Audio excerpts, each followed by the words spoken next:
Bonjour et bienvenue sur Blockchain Addict pour une nouvelle interview. Aujourd'hui, nous recevons Bader. Bader, tu es analyste VC chez 50 Partners, qui est un programme de soutien aux startups blockchain considérées comme les plus prometteuses de l'écosystème. Pour commencer, j'aurais aimé que tu te présentes succinctement et puis que tu nous dises plus précisément qui tu es. Ouais, bien sûr. Alors moi, de mon côté, merci de me recevoir, Blockchain Addict, Antoine et Magali. Donc, super heureux de pouvoir contribuer à votre média. Et moi, de mon côté, du coup, je suis actuellement en deuxième partie de séjour chez 50 Partners en tant que VC analyste. Donc, j'ai toujours été passionné par l'écosystème Web3. Ça fait un peu plus de 5 ans que je suis dans l'écosystème. Donc, initialement, plutôt sur la partie investissement et recherche d'opportunités, mais plutôt pour réaliser du profit. Ensuite, j'ai commencé à être intéressé plutôt par la tech. Quand on traverse un bear market, c'est plus facile de se convaincre comme ça. Donc ensuite, ouais, je suis resté vraiment pour la technologie. Ensuite, j'ai rejoint une association qui s'appelle Cryptosphère, donc qui est la plus grosse association étudiante en France. Donc Qu'on on a a reçu créé sur la chaîne, si jamais. Je me permets qu'on a reçu sur la chaîne. trop bien. Raphaël On a Potard. reçu quelle personne de Cryptosphère? Raphaël Potard. Raphaël. Ah, Raphaël Potard, trop bien. Trop bien. Du coup, ouais, qui est président de Cryptosphère France. Et nous, c'est vrai qu'il n'y avait pas encore d'antenne qui avait été créée à Dauphine. Du coup, en 2022, il y a des amis qui ont cofondé l'antenne. Et puis moi, j'ai rejoint vraiment au tout début. Donc, je me suis impliqué sur des projets, notamment de rédaction d'articles pour Cryptosphère Dauphine. Donc, ce qui a permis aux étudiantes et étudiants dauphinois de comprendre les enjeux autour de la blockchain. Ça, c'était de septembre 2022 à peu près, je dirais janvier 2024. Ensuite, je me suis impliqué au sein de l'accélérateur de Cryptosphère, donc qui est vraiment l'accélérateur de l'association étudiante. Et on avait pour objectif d'accompagner des projets qui étaient montés par des étudiants de l'accélérateur et d'autres. Et j'ai trouvé cette expérience super stimulante puisqu'on était vraiment au quotidien, enfin au quotidien. On avait des calls assez hebdomadaires avec des startups et ça m'a montré les enjeux auxquels faisaient face justement les startups au jour le jour. Et je trouvais ça super intéressant et super stimulant de pouvoir être impliqué opérationnellement dans un projet, donc leur permettre aussi de réfléchir, de les mettre en relation avec les bonnes personnes pour qu'ils puissent justement affiner leur stratégie, essayer d'atteindre leur vision. Et ça, c'était honnêtement quelque chose qui m'a énormément stimulé. Ensuite, ça, je l'ai fait de janvier 2024 à juin 2024.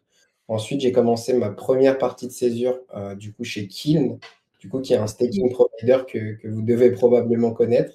Oui, mais Et beaucoup de gens ne connaissent pas ou voient beaucoup le logo, mais sans connaître ce que c'est. Est-ce que tu pourrais même détailler ce qu'ils font et ce que tu faisais aussi? Mais beaucoup de gens, on voit beaucoup le logo, mais un coup qu'on m'avait expliqué, je crois que c'était même toi lors d'un side event, j'avais halluciné sur tout ce qu'ils faisaient. Est-ce que tu pourrais un ouais, peu le décrire? ouais, bien sûr. Bah, c'est vrai que généralement, dans l'imaginaire collectif, on voit plutôt Kill, surtout comme un logo, mais c'est plutôt une solution qui est adressée à des business. Donc, c'est pour ça que vous connaissez peut-être pas, mais si vous utilisez par exemple Ledger Live, il propose un outil qui permet de faire du pooling. Donc, l'idée derrière, c'est de rassembler 32 ETH, puisque bon, avec la mise à jour Pectra, ça a changé, mais à la base, il fallait 32 ETH pour avoir un nœud sur Ethereum. Et l'idée, c'est que, par exemple, nous, en tant qu'individu, on pourrait générer du rendement grâce au staking sur Ethereum, mais juste à partir d'un ETH. Donc ça, c'est un des produits de Kin. Donc là, récemment, ils ont également lancé Kin DeFi, donc sur Trust Wallet. Donc l'idée, c'est de générer du rendement du coup sur des protocoles comme vous pouvez le voir ici, comme Aave, Angle, Morpho et d'autres. Et l'idée, ouais, c'est d'optimiser les rendements sur les stablecoins que tu pourrais générer. Mais surtout, Kin, ça a été connu à la base pour être un validateur, du coup, comme vous avez pu le lister, sur plus d'une quarantaine de blockchains. Et du coup, faire de la validation classique sur des blockchains proof of stake. Donc, juste être un acteur de cet écosystème. C'est surtout pour ça qu'il n'est connu. Maintenant, ils essayent de faire d'autres choses, comme je vous disais, notamment avec la partie DeFi. Mais la grosse brique pour laquelle Kiln est connu, c'est surtout pour la partie staking. Et institutionnel, je crois, ou des Ouais, grosses blockchains? du coup, c'est plutôt auprès d'institutionnels desquels il s'adresse. Si vous listez un peu la liste des clients avec qui il travaille, bah, il y en a des assez exhaustifs. Ça, c'est plutôt les backers, mais si je dis pas de bêtises, il y a des wallets, des exchanges, il y a un peu tout. Honnêtement, les clients qu'ils ont, bah, comme là, vous avez pu le voir, c'est Ledger. Ça peut être aussi Trust Wallet, du coup, qui est un wallet. Mais il y en a d'autres. Honnêtement, je sais pas ce qui a été disclosed, donc j'ai pas envie de tout lister non plus, mais sur leur site, c'est assez exhaustif sur la liste des clients qu'ils ont. Ça, c'est sur la partie ventures, du coup, qui a été launch d'ailleurs quand j'étais encore chez Kin. Et du coup, bah, là, c'est tous les projets dans lesquels ils ont investi. Donc, CD Labs, qui est un projet français d'ailleurs, Reiku à droite, tout en haut à droite, qui a été créé par un ancien de Kiln qui s'appelle Joël. Symbiotique, que vous avez sûrement dû voir. On va Byzance, l'avoir aussi en interview, un membre de l'équipe, Ouais. sur trop Symbiotic, bien, qui a trop accepté de bien. venir. Ouais, il y a Et des grands noms de c'est vraiment passionnant, bah, du coup, tu as travaillé combien de temps chez eux?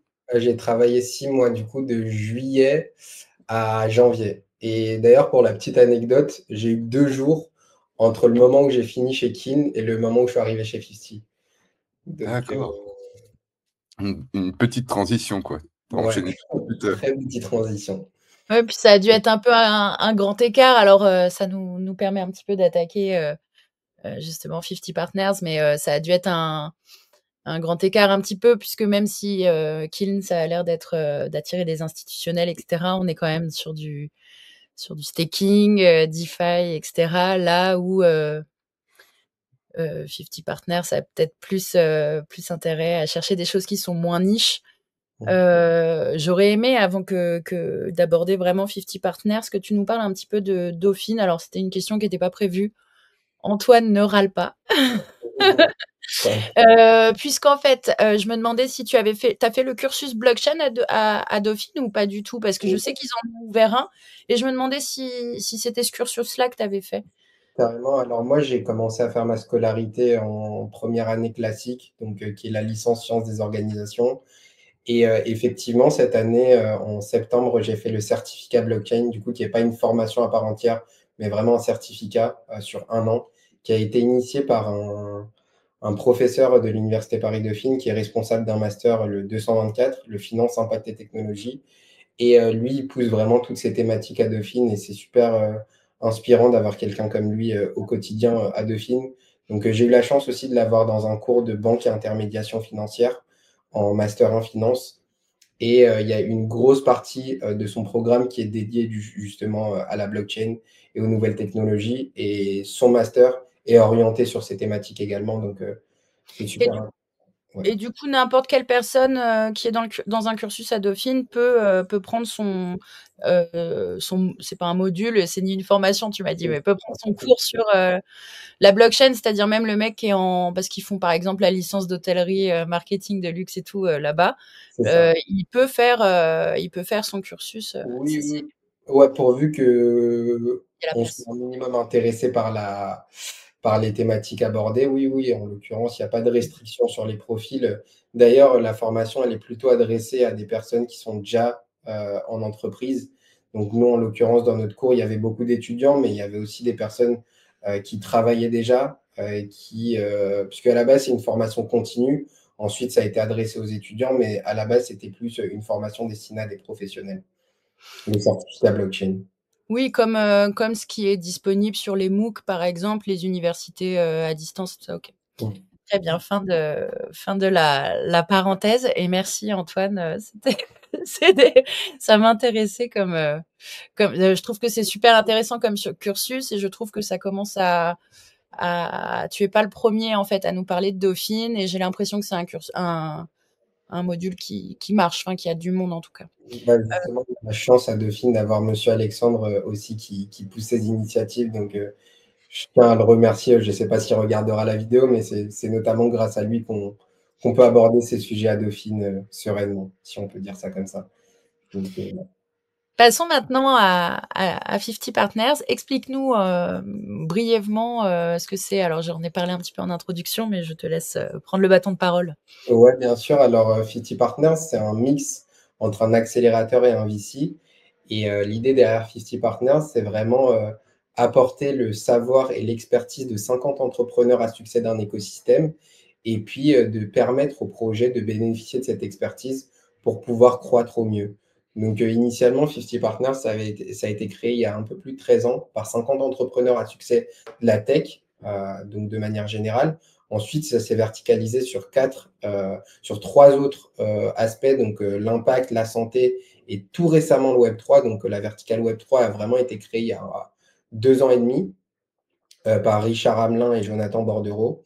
Et aujourd'hui, du coup, c'est Richard Hamelin qui est à la tête de la verticale Web3 chez 50 Partners. Et l'idée, ça reste toujours la même, c'est de rassembler 50 entrepreneurs à succès et de mettre à disposition leur expertise, leur connaissance du marché, leur façon de fonctionner au service des startups qu'on accompagne. Après, 50 Partners, c'est aussi tout un écosystème. On a notamment un écosystème de Friends qui sont des experts métiers sur différentes thématiques, donc le marketing, le droit, le recrutement, et qui organisent des workshops pour justement permettre aux startups qu'on accompagne de cerner les différents enjeux auxquels ils vont faire face et avoir vraiment des experts métiers sur un sujet qui les accompagne. Donc voilà un peu, et on est aussi un VC parce qu'on a la possibilité d'investir uniquement dans les startups qu'on accélère. Et l'idée, c'est de pouvoir soutenir les startups qui sont rentrées accélérées et pour qu'elles n'aient pas de grandes difficultés derrière lorsqu'elles ont besoin de lever de fonds. Mais sur la verticale Web3, effectivement, nous, on investit uniquement dans les sociétés qu'on accélère, des tickets de 100 à 500K C'est sur énorme. le pré-seed seed. Alors, Oui, vous investissez très tôt en fait dans les projets. Vous êtes là, vous accompagnez dès le début. Exactement, nous, sur le scope qu'on recherche un peu, c'est vraiment avoir des projets qui ont un minimum de traction ou de la traction potentielle. Mais l'idée, c'est vraiment d'aller chercher, effectivement, les projets le plus tôt possible. Donc, on va aller regarder des hackathons, on va regarder des events de tout nouveaux projets. Donc, voir un peu ce qui se fait aussi sur la création de startups sur LinkedIn, sur Twitter. Donc, pas mal de choses comme ça. Donc, c'est assez exhaustif la façon dont on source les projets, mais on essaye d'être là un peu partout, on va dire. Alors, comme vous avez pu le voir, hein, il y a quand même pas mal de têtes de l'écosystème crypto francophone, de Ternoa. On a vu un petit peu plus haut Marc Chen, côté marketing Web3. Il y a certains de nos invités également, puisqu'on a vu Jérôme de Tichet. Jérôme de Tichet, Henri du côté de Starknet. Voilà, bon, j'ai pas gardé tout le monde en tête. Là, du coup, ça réunit un peu toutes les verticales. Mais si Ouais. vous voulez avoir vraiment le visu sur juste la verticale Web3, vous filtrez sur Web3 tout en haut sur tous les programmes, tout en haut, encore au-dessus. Non, malheureusement. Ah, ok. Enfin, là, Ouais, 3. là, sur les partners, du coup, si tu vas sur partners, en Ouais. haut, ouais, et que là, tu filtres juste sur Web3, tu vois, Ouais. ouais. Et là, du coup, tu auras uniquement ceux qui sont sur la verticale Web3. Parce que, c'est vrai que sur l'ensemble des verticales, vu que c'est 50 entrepreneurs par verticale, ça en fait beaucoup. Mais là, du coup, vous allez avoir la liste des partenaires sur la verticale Web3. Donc, Jérôme de Tichet de Comet et président de Et Ethereum. Diab également, on l'a reçu. Samy Chalvou aussi de Cross the Ages. Ouais. Euh, Gilles Fedac, qu'on ne présente plus de iExec. Jonathan Bordereau, qui est de Golden Bees. Adrien Hubert de Smart Chain, qu'on ne présente plus également. Et vous voyez des profils aussi un peu plus généralistes, et c'est intéressant d'avoir ça aussi sur la verticale Web3, mais Damien Guermont-Prez de Lemonway, qui est le Stripe français. Et l'idée, c'est aussi d'avoir une pluralité au niveau des profils qu'on a. C'est que des entrepreneurs qui ont réussi dans toutes les industries peuvent aussi aider des projets sur d'autres aspects que la partie technique. Donc, en l'occurrence, Damien Guermont-Prez est un expert dans son milieu, donc il peut apporter cette expertise que que lui, il a par rapport aux autres qui sont pas qui sont spécialisés dans le Web3 et apporte vraiment sa vision des choses, notamment sur la partie réglementation. Je sais qu'il aide pas mal de nos boîtes sur la partie réglementation et c'est assez inspirant de pouvoir bénéficier d'un accompagnement Damien Guermont-Presse. Et Donc puis voilà. c'est avec les histoires des uns et les échecs des autres qu'on fait que apprendre en se partageant les difficultés qu'on a eues et les solutions et apporter parfois des solutions Non, puis communes. oui. Et puis rien qu'en voyant les noms, tu as des possibilités de synergie qui sont assez incroyables, je suppose. Je vois qu'il y a Il fait la tête Adrien sur un il y a des photo. confrères dans le marketing. Adrien, il fait la tête. Il est sérieux là. Mais après, oui, vous connaissez sûrement aussi Alexis Masseron de Atlantis Labs. Donc, il y a honnêtement pas Ouais. mal de noms et encore, Même le si site n'a pas encore été mis à jour, mais là, on en a encore dans le pipe. Carbonable, évidemment aussi, j'avais vous Ouais. n'avez pas trop enfin, vous n'avez pas, par exemple, Cardano, vous n'avez pas encore enfin, des XRP, par exemple, ou Là, sur ce que je peux dévoiler, c'est juste qu'on doit update le site, mais il y a un MD de Consensus. Il y a également le CTO de MoonPay, donc qu'on devrait bientôt faire apparaître, mais c'est des noms aussi qui sont assez connus dans l'écosystème et en l'occurrence, d'ailleurs, là, je voyais que vous remontiez un peu, il y a Cyrus Fazel de Swissborg, Ouais. pareil, Arnaud Leman d'Expedia, donc ouais, pas mal de beaux noms, honnêtement, c'est assez diversifié. Vous voyez que c'est des profils pas forcément uniquement Web3, comme Arnaud Leman, en l'occurrence Expedia. Donc, ouais, c'est assez exhaustif, la liste des C'est partenaires. vous qui les contactez ou c'est eux qui vous contactent? Ça se Euh, fait, ou ça peut être les deux? tu parles pour l'accompagnement des startups ou tu parles pour... Oui, ou quelqu'un qui a envie de vous rejoindre, d'entrer dans ce cercle-là, comment ça se passe? On a des deux. Si tu parles de la partie partners, moi, en tant que qu'analyste, j'ai pas la visibilité là-dessus, donc honnêtement, je sais pas exactement comment ça fonctionne. Mais si tu parles de la partie startup, il y a un peu des deux. Il y a des boîtes qui nous envoient des decks et qui nous demandent est-ce que vous pensez que c'est une bonne opportunité pour vous? Et d'un autre côté, nous aussi, on va, comme je vous disais, aller faire ce travail d'aller chercher lors de hackathons, lors d'événements, des projets vraiment au tout début de leur existence. Alors, Et quels sont les noms? Tu vois, pardon, excuse-moi. Quelles sont les raisons où vous pouvez dire non par rapport à, je suppose, c'est quoi la due diligence que vous avez? Carrément. C'est super intéressant que tu poses la question. Et Euh, désolé, Mag. non, mais t'inquiète. Ah, ok. Ah, ouais. Antoine, il a une hache à la place de la bouche des fois. Mais honnêtement, ça va vraiment différer du projet. Ça va dépendre énormément aussi du marché auquel le projet s'adresse. Mais honnêtement, je pense qu'un des points importants, mais d'un autre côté, c'est aussi ça qui décourage les projets, c'est l'attraction. Et honnêtement, c'est l'attraction, c'est un peu le serpent qui se mord la queue, je trouve, en early stage, dans la mesure où le VC te demande d'avoir de l'attraction. Mais en même temps, pour avoir de l'attraction, tu as besoin de fonds. Et du coup, pour avoir besoin de fonds, tu as besoin de traction. Donc, c'est un peu le serpent qui se mord la queue. Mais ouais, c'est surtout en fait le marché auquel le projet s'adresse, voir si nous, de notre côté, l'équipe, on est convaincu dessus. Donc généralement, on se forge des convictions. Donc chaque semaine, on fait un point hebdomadaire pour voir un peu les projets qu'on a vus respectivement et en discuter ensemble et puis se challenger mutuellement sur la vision qu'on a d'un projet pour justement voir si ça peut être une bonne opportunité ou pas. Alors justement, quelle est globalement ta mission chez 50 Partners de ton côté en tant que VC analyste?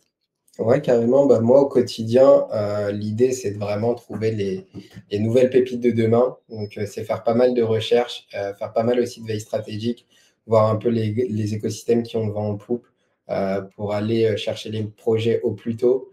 Et ouais, c'est pas mal de recherche, pas mal de sourcing. Donc, je dirais peut-être que ça représente 70 à 80% de mon travail en tant que VC analyste. Et ensuite, une fois que tu as un entrepreneur en call, du coup, faire toute l'analyse derrière. Donc, au fur et à mesure du temps, on a en place des process aussi en interne. Et plus un projet il avance dans le process, et forcément, plus on a besoin de faire de notes de notre côté. Du coup, il y a un gros travail d'analyse. Au début, c'est plus une photo, je dirais. Et ensuite, on va commencer à affiner la photo pour avoir vraiment une compréhension totale du produit. Et c'est pour ça aussi qu'on met plusieurs étapes. Et d'ailleurs, il y a 3 étapes qui sont réservés aux partners. Du coup, les 3 premières étapes, c'est vraiment avec l'équipe opérationnelle et ensuite, nous, on n'a plus du tout la main, sur le projet, la décision. C'est vraiment 3 partners, qui s'occupent de challenger le produit, de challenger l'équipe, de challenger la vision et ensuite, la dernière étape, c'est un comité qui a lieu tous les trimestres. Donc en l'occurrence, le prochain, il aura lieu le 18 juin et le projet pitch devant les 50 partners et les 50 partners décident si oui ou non le projet a accéléré. Donc J'ai voilà, l'impression que c'est un incubateur. Les Hunger Games J'ai l'impression que ça ressemble pour vous donner une ordre d'idée, on voit à peu près 1000 projets par an et on en sélectionne, je dirais 5 à 7 par an. Que le sort vous soit favorable. Ouais, et ouais il y a on avait fait ça, je crois que ça fait 0,78%. C'est pire que Normal Sup. Ah non, c'est pas pire. Normal Sup, c'est 1 pour 1000 en Ah, lettres. est-ce qu'il y a pas une guerre, mais tu sais, à chaque fois en VC, ça parle pas au retail, mais est-ce qu'il y a quand même une espèce de guerre des marchés entre VC, parfois pour essayer d'avoir un projet avant que l'autre VC s'y intéresse? Comment ça se passe en interne après dans ce milieu-là? carrément, bah, c'est super intéressant que tu le mentionnes et c'est vrai que c'est souvent la vision qu'on a de l'extérieur. Mais honnêtement, je trouve que justement, moi, depuis que j'ai intégré le VC, c'est un peu le nerf de la guerre de faire des connexions avec d'autres VC. C'est là souvent que tu as les meilleures opportunités. Parce que généralement, si tu es pas lead sur un tour, là, en l'occurrence, tu as pas intérêt justement à être, comment dirais-je, avoir de mauvaises relations avec d'autres VC. Dans la mesure, en fait, où sur un tour de table, tu es pas seul à mettre des fonds dans une boîte. Donc forcément, tu auras besoin de relations avec d'autres boîtes. Nous, en l'occurrence, on a aussi besoin de VC puisque, comme je vous l'expliquais, on a un mix entre un accélérateur et un VC. Et le cœur de ce qu'on propose chez 50 Partners, c'est malgré tout la partie accélérateur. Donc derrière, si une entreprise elle a besoin de lever des fonds, une startup elle a besoin de lever des fonds, bah, nous, on va être en capacité de les mettre en relation avec les bons VC. Donc c'est ça aussi l'idée. Donc on n'a aucun intérêt à avoir de mauvaises relations avec des VC ou être en compétition avec eux, puisque bah, au final, autour d'une table, il y a toujours plusieurs parties prenantes. Et en l'occurrence, bah, de faire la guerre avec des parties prenantes avec lesquelles tu pourras travailler par la suite, je trouve pas ça stratégique. Donc, Mais ça non, doit pas être tout beau, de tout rose. l'intérieur. Puis notre écosystème est tellement jeune que tout le monde se connaît. Tu as probablement des VC qui incubent peut-être chez d'autres, chez Cube3. Enfin, tu les vois peut-être ailleurs même, quoi. Exactement. Alors, ouais, Bah, comment? il y a une de nos boîtes qui a été accélérée par Cube3 et qui ensuite a rejoint 50, donc qui s'appelle Dogo, qui font de la tokenisation de green bonds. Je pense que vous en avez entendu Oui. parler. Et voilà, ils ont été accélérés par Cube3, donc ils ont fait partie de la saison 1 de Cube3. Et ensuite, ont été accélérés chez 50. Ils sont rentrés début janvier 2025. Et qu'est-ce qui vous différencie justement, c'est ce que j'ai écrit sur le petit doc quand tu parles, quand je t'écoutais, qu'est-ce qui vous différencie d'un incubateur classique ou alors de Cube3 qu'on a reçu également sur la chaîne? Bah, alors, je sais pas exactement ce que propose Cube3, mais si je dis pas de bêtises, des retours qu'on m'a fait, c'est plutôt des programmes de 9 mois qui permettent à la startup de croître de la meilleure des façons, donc en organisant des workshops, en les mettant en relation avec des bonnes personnes. Nous, l'idée, c'est que on a vraiment cette vision long terme d'accompagner des projets sur 3 à 6 ans. Et forcément, plus la startup croît et moins elle a besoin de nous. Donc, au tout début, on est vraiment impliqué opérationnellement dans le projet. Donc, on cerne les besoins de la startup et en conséquence, on va chercher les partenaires qui sont pertinents pour elle, qui sont pertinents pour elle. Et on va également s'impliquer, nous, opérationnellement dans les projets. Donc, notamment Max, qui est l'associé de la verticale Web3, et Richard, qui accompagnent, eux, de leur côté, les projets. Et ils sont vraiment ouais, impliqués opérationnellement. Donc, ouais, l'idée, c'est que nous, on est là déjà, pas sur un programme de 9 mois, mais sur un programme de 3 à 6 ans. Ouais, ouais. Et ensuite, on aide les projets sur toutes les problématiques auxquelles elles rencontrent. Et nous, on se considère d'ailleurs plus comme un late founder qu'un accélérateur, dans la mesure où on est vraiment, comme je vous le disais, impliqué opérationnellement dans les projets qu'on accompagne. Donc voilà. Généralement, aux gens de 50, comment on aime bien l'aborder, c'est aussi s'acheter un board de 50 advisors qui vous Mm. permet justement de pas faire les mêmes erreurs que eux ont pu faire au début et de vous accompagner au mieux sur toutes les stratégies que vous pouvez avoir. Donc Et, c'est ça et, qu'on a chez 50 comme vision pour pouvoir et aider. moi, j'aime bien aller sur Défilama. Je vais le partager à l'écran, mais pour tous ceux qui souhaitent se renseigner pour voir les derniers levées de fonds des projets, c'est vrai que c'est un site là qui référence assez bien les dernières levées de fonds et les différents projets, et aussi avec du coup les investisseurs. Et je trouve que Ouais, c'est mis à jour assez régulièrement, et ça permet de découvrir des tout nouveaux projets qui viennent de lever des fonds. Donc, ouais, carrément.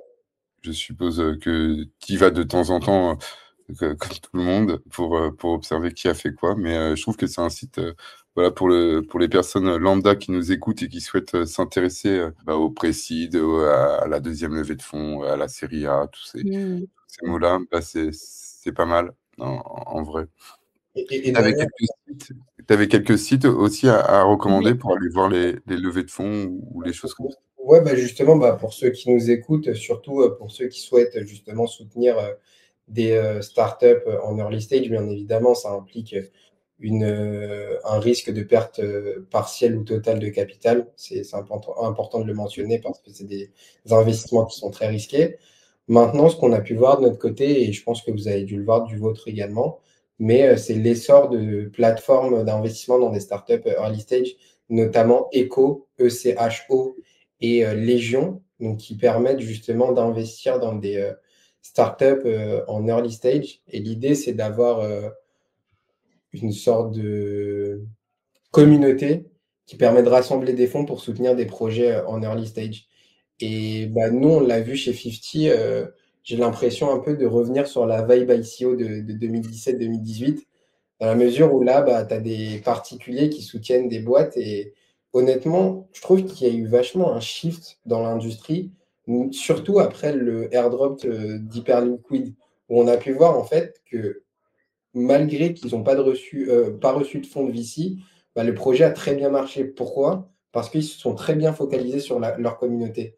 Et on s'est rendu compte que finalement, c'était pas si nécessaire que ça d'avoir de l'argent de VC. En plus, on avait pas mal de problématiques sur le fait d'investir dans des projets early stage, de vouloir de la liquidité très tôt, de dump au TGE. Donc, c'est des problématiques qui, honnêtement, je pense, ont été pris en compte par certains particuliers. Et Le de trading, ça ramène énormément. C'est la première, c'est les premiers protocoles qui ramènent énormément, enfin beaucoup de sous et énormément, c'est quand ça fonctionne. Mais c'est le premier revenu sur un DeFi où les protocoles sont rentables. Et c'est déjà être sur le trading est déjà quelque chose de positif, et il y avait un besoin, il y avait un réel besoin, et le produit est agréable, donc ça peut que pour moi fonctionner. Et après, la communauté est venue toute seule parce que j'ai pas l'impression d'avoir vu une pub agressive. Les gens ont farmé sans savoir qu'il allait avoir un énorme airdrop. Donc je trouve que tout simplement, ils ont très bien réalisé les choses de A à Z sans vraiment être agressif dans la communication, dans la publicité ou arroser. Oui, alors ils n'ont pas été, pour nuancer un petit peu, ils n'ont pas été agressifs dans la communication. Toutefois, ils ont fonctionné à l'affiliation qui ont fait que les médias ont pu être agressifs pour eux. Voilà. C'est c'est la règle du jeu. Il y a pas de, je ne critique pas, mais on peut pas dire qu'ils n'ont pas été agressifs. Ils ont juste été, je pense, plus fins que certains projets ou voilà. Mais de Journal du Coin à Cryptost, à Coin Academy, voilà, il y avait un lien d'affilié. Et encore, je peux prendre aussi The Block qui a vachement parlé d'Hyperliquid. Si on va sur les anglophones, hein, je voulais pas. Mais voilà, je pense que c'est important quand même de le souligner dans leur mécanique d'airdrop. Il y a eu également cette Mm. petite incentive là. J'aurais voulu un petit peu. J'ai coupé tout le monde et j'avance. Je sais Non, pas mais ce que t'inquiète, je dis aujourd'hui. Magali, pas de problème. Euh, J'aurais voulu un petit peu aborder les succès et les échecs, dans le sens où en plus tu as abordé au début de l'interview que tu as intégré 50 pas 50, si c'était au moment du beer market que tu as eu tes premiers. À un moment, tu as parlé du Oui, beer c'est ça. market J'ai intégré l'écosystème du coup en 2020 et ensuite et je suis voilà. resté dans la tech parce que la vie est belle malgré tout. Donc, ouais. Et j'aurais voulu savoir un petit peu justement comment a été vécu, sans rentrer dans les secrets d'entreprise bien sûr, mais comment a été vécue cette espèce de potentielle reprise que nous sommes en train de vivre en ce moment. Est-ce que vous avez remarqué qu'il y avait plus de projets qui venaient à votre rencontre ou pas du tout ou pas du tout? Bah, ouais, carrément, c'est super intéressant que tu abordes cette question, puisque bah, nous, on se posait la question aussi, et c'est vrai qu'en l'occurrence, quand le marché il reprend, on a tendance à avoir plus de projets qui se construisent, et généralement, en fait, il y a également des projets qui buildaient en silence, justement, quand tout allait mal, et qui se montrent ou qui annoncent leur levée de fonds, par exemple, quand le marché reprend un peu. Tu vois, et c'est un peu un shift bah, qui a lieu dans un peu toutes les industries. Mais vu que nous, on est extrêmement corrélé au prix des cryptos, bah, c'est vrai que quand il y a des phases de marché où le prix du Bitcoin baisse énormément, bah, on voit un peu moins de projets. Et ça s'explique aussi par les projets qui ont moins l'envie de construire dessus, puisque bah, soit tu es impliqué économiquement ou juste simplement tu dis que bah, comme en bear market, le marché crypto est finito, il n'y a plus d'avenir là-dessus, mais c'est un peu la psychologie humaine aussi qui intervient et qui se dit que tout est fini. Donc je pense que du côté de l'entrepreneur, c'est un peu la même chose. C'est de se dire que s'il voit un actif shooter d'un côté, bah forcément, il va pas avoir le réflexe de penser, de se dire que c'est l'avenir de la technologie et que ça va permettre de révolutionner quelque chose. Il va se positionner comme l'investisseur qui est en train de voir son wallet fondre de 90%. Et je parle en expérience de cause en 2022. Ça m'est arrivé, donc 2022, c'était dur, hein. Franchement, c'était une année, fou. C'était compliqué. Et vous avez dû, est-ce qu'il y a eu des licenciements dans la société? Est-ce que vraiment, là, il y a dû avoir, enfin, couper un peu les finances et après souvent, bah, quand ça revient en bull run, tu re-recrutes ou la société a su, faire face et garder, bah, tous ses salariés? bah, alors, ce qui est important de mentionner, c'est que nous, du coup, on est un accélérateur et un VC. Donc, on a la même fonctionnement qu'un fonds. Et on n'a pas que la verticale Web3. Donc, la verticale Web3, c'est une des verticales de 50 Partners. Comme je vous disais, ouais, il y a un peu plus de 13 ans, ça a été créé vraiment sur la verticale tech, du coup, digital agnostique. Ensuite, ça s'est verticalisé sur d'autres sujets, donc la santé, l'impact, et plus récemment le Web3. Donc, en soi, c'est pas très dépendant du Web3. Et est-ce qu'il y a des sociétés Web 2 qui, au moment de cette potentielle reprise que nous traversons en ce moment peut-être, est-ce qu'il y a des projets Web 2 qui se sont dit: «Tiens, les cryptos, c'est intéressant»? Honnêtement, moi, j'en ai pas vu de mon côté. En tout cas, bah, moi, je suis moins en interaction avec les boîtes du portefeuille digital. Mmh. Je sais pas si elles ont eu un shift dans leur façon de penser sur aller chercher un nouveau marché. Mais moi, personnellement, sur la verticale Web3, je l'ai pas vu sur des boîtes que moi, j'ai pu voir personnellement. Et C'est quels sont les protocoles à titre personnel? Parce que quand on dit Web 3, moi, je trouve qu'on est encore au Web 2.5 et qu'on va aller vers le Web 3. Mais à titre personnel, quand tu utilises la DeFi, quels sont les protocoles? Je sais que tu vas sûrement en oublier, donc tu peux pas tous les dire peut-être, mais lesquels apprécies-tu, à titre personnel? Ouais, carrément. Bah, à titre personnel, honnêtement, j'en utilise pas énormément. Mais là, un protocole que j'aime bien utiliser, c'est un protocole qui permet de faire du leverage sur Solana Mmh. avec un stablecoin qui s'appelle ILO. Le projet s'appelle ILO. Ils sont arrivés deuxième au Colosseum de l'année dernière, en octobre. Et ils permettent ouais, de faire du leverage sur Solana sans liquidation. C'est important de le mentionner parce que c'est un peu comme Comment ça. ils font ça? magie. Non, bah, Ils te redonnent les sous que tu as perdus? non, justement, il y a un mécanisme derrière de stability pool. Donc, je pense que je décrirai jamais aussi mieux que l'équipe. Donc, ils ont une doc sur leur site. Vous pouvez aller checker. Bien évidemment, ce n'est pas un conseil en investissement et Oui. il Donc, faut. tu es plutôt trading à effet de levier sur des choses où on peut pas perdre. Est-ce qu'après le lending, borrowing, tu vois, AAV, Morpho, est-ce que ça, tu trouves est-ce que tu l'utilises à titre personnel? Et après, est-ce que tu es aussi dans des projets un peu NFT que tu regardes de loin ou de près? Ouais. Alors NFT, j'ai beaucoup moins suivi la hype. J'ai jamais trop été convaincu des NFT. Après ça, c'est qu'une vision personnelle, mais oui, NFT, j'ai jamais été très convaincu. Par contre, AAV, ouais, j'utilisais beaucoup à une époque, là beaucoup moins. Je détiens encore du token AAV, mais j'ai pas de position dessus. Mais à l'époque, je sais que je faisais des boucles infinies, je pense, comme un peu tout le monde, pour pouvoir justement augmenter mon levier. On va sortir Attention un avec tuto. les loups, on fait On va attention, il y a des risques, etc. Pierre, Je ferme la parenthèse. un membre de notre équipe, a fait un tuto sur AAV, là, sur une boucle sur sur AAV avec le rock, je crois. Et Ouais, le URC. Ouais. il le met plusieurs fois, il fait deux boucles, et il explique tous les risques qui va avec. Mais sur des chaînes comme Base, les frais sont réduits et tu peux essayer pour voir en tout cas ce que ça donne sur quelques semaines. Et puis après, tu déboucles ta position. Mais ça marche encore très bien à AV.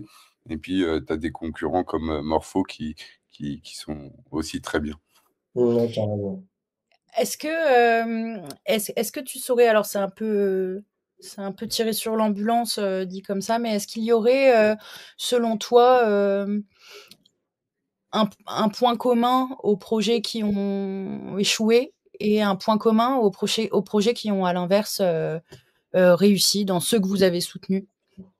Tu évoquais la communauté tout à l'heure.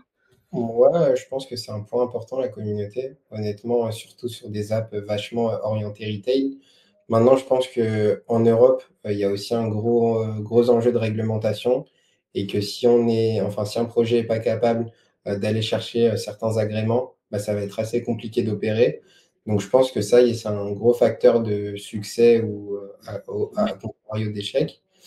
Maintenant, moi, ça fait que 4 mois que je suis chez Fifty, donc pour l'instant, j'ai pas vu de projet échouer.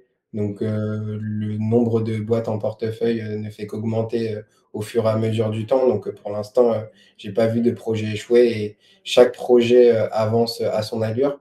Donc, honnêtement, à l'heure actuelle, on a vraiment tout type de projet en portefeuille. Donc, du RWA, de la DeFi, de l'infrastructure, du paiement. Donc, c'est super exhaustif ce qu'on accompagne. Et vu que c'est très récent encore, on n'a pas pu voir de boîte fail. Bien Donc, sûr.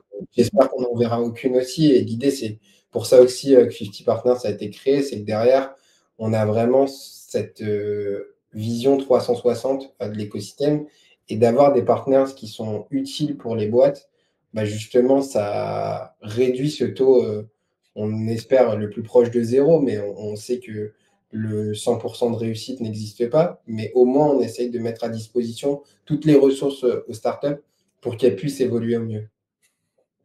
Et un jeune, enfin un jeune ou quelqu'un de pas forcément un jeune, mais quel conseil tu pourrais donner à un entrepreneur qui souhaite se lancer dans le Web3, monter son projet et limite après vous contacter, mais ne pas foncer directement dans le mur ou faire telle erreur qui est vraiment pour toi, tu dis non tout de suite.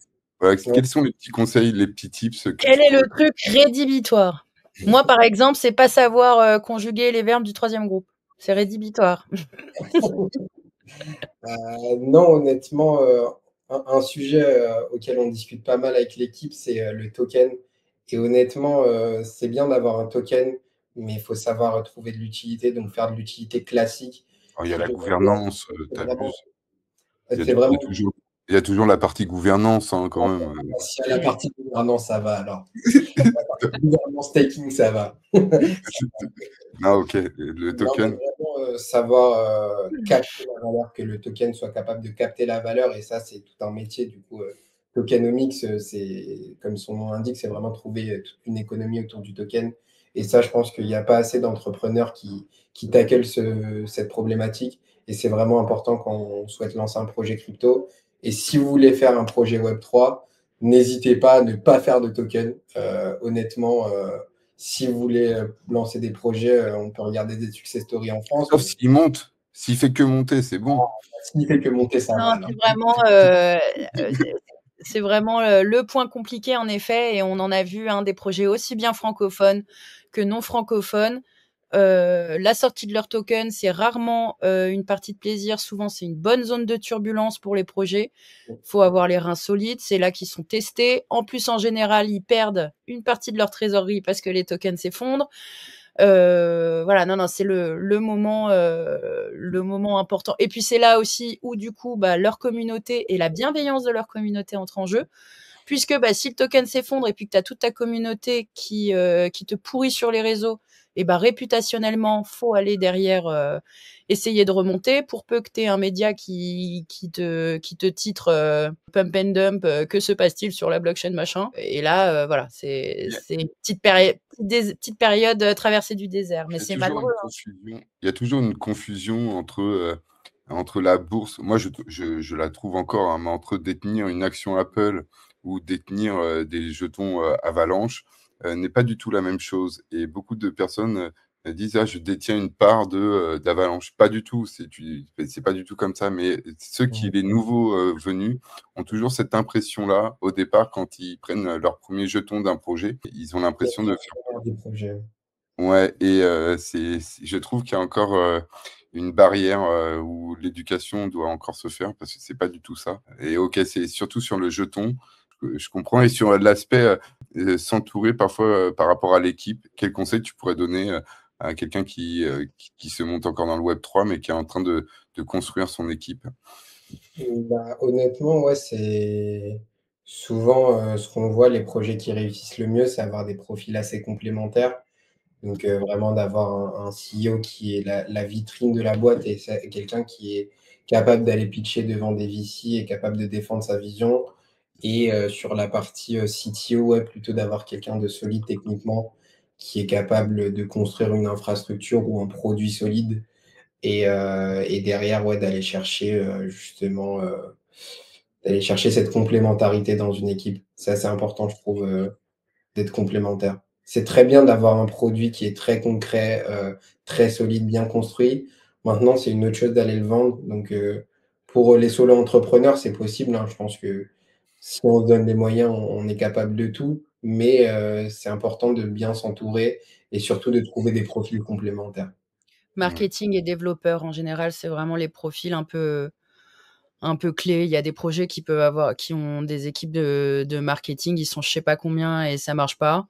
Et comme tu le disais, tu as d'autres projets, ils ont un marketeur qui fait tout, du médium au réseau social, et ça marche très bien. Donc c'est vraiment bien s'entourer, comme tu as dit. Et même chose pour les développeurs. Il y a des projets qui très tôt arrivent à agripper des développeurs et à les garder avec eux. Il y en a d'autres qui arrivent pas, qui sont toujours régulièrement à faire sous-traiter, etc. Et ça aussi, c'est souvent une difficulté dans l'écosystème, puisque du coup, ils ne peuvent pas avancer au rythme qu'ils veulent. Ils dépendent du rythme de quelqu'un qui est en freelance, etc. et qui n'est pas core team.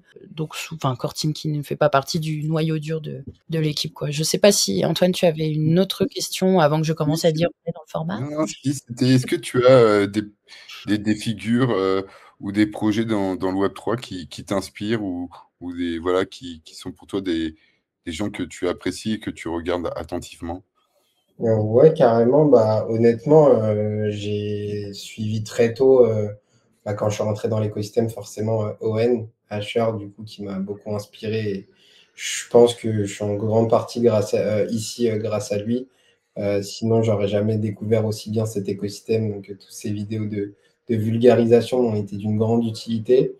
Et sinon, sur des figures qui m'ont inspiré, honnêtement, déjà de pouvoir travailler avec des acteurs de l'écosystème au quotidien, c'est super enrichissant.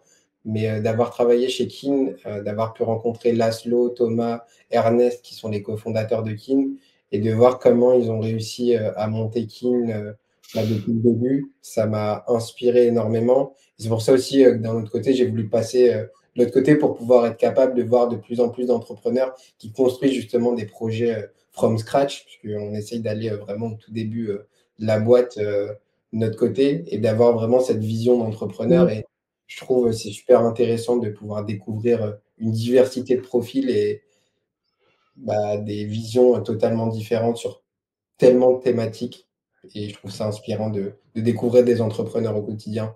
Peu importe le projet que vous montez, bah, c'est super inspirant parce que déjà vous êtes capable d'entreprendre quelque chose et ça, je trouve que c'est plus que respectable. Il y avait moi, c'est vraiment la société Only Dust qui m'impressionne à chaque fois, fait par Grégoire Gambato, avec des missions pour les codeurs et développeurs. Et toutes les semaines, c'est mis à jour et j'ai été toujours impressionné par cette boîte qui a été rentable dès la première année, qui fait des factures dans tout le monde. Et dans le genre projet pertinent sans token, tu fais pas. Admiratif. Et pareil, hein, en marketing, ça doit pas lui coûter énormément et ça tourne du feu de Dieu en effet. Ouais. C'est la boîte qui vraiment, pour moi, je trouve qu'ils ont vraiment ils ont quelque chose qui se démarque des autres sociétés. Ça n'existait pas avant et j'admire vraiment ce qu'ils font. Et bah, moi, c'était bon pour toutes mes questions. On arrive sur la dernière question qui serait la parole libre et des ressources. Est-ce que voilà, tu peux dire ce que tu as envie de dire et puis donner un livre que tu as sur ta table de chevet ou une série que tu as bien aimée récemment. Voilà, toutes sortes, tu peux donner ce que tu as envie de dire. Bah, carrément, si je peux donner un livre, honnêtement, c'est comme ça que j'ai débuté aussi. C'est un livre en plus d'une autrice, française, qui s'appelle Émilie Raffo, qui s'appelle Le Bitcoin, le futur des espèces. Donc si vous n'avez pas lu ce livre, il est hyper intéressant et ça permet de suivre un peu l'évolution, de la monnaie au fur et à mesure du temps et voir comment on en arrive au Bitcoin. Donc si vous n'avez pas lu ce livre, je vous le conseille. Et sinon, non, j'ai pas de pub particulière à faire, donc je pense que tous les sujets ont été abordés, donc vraiment merci, Magali et Antoine, de Eh m'avoir, ben, accueilli aujourd'hui et c'était super, super cool. merci à toi d'avoir répondu à nos questions et d'être venu sur la chaîne. On invite les personnes à s'abonner et à liker la vidéo. Merci encore, Bader. Merci à Salut! vous, à plus.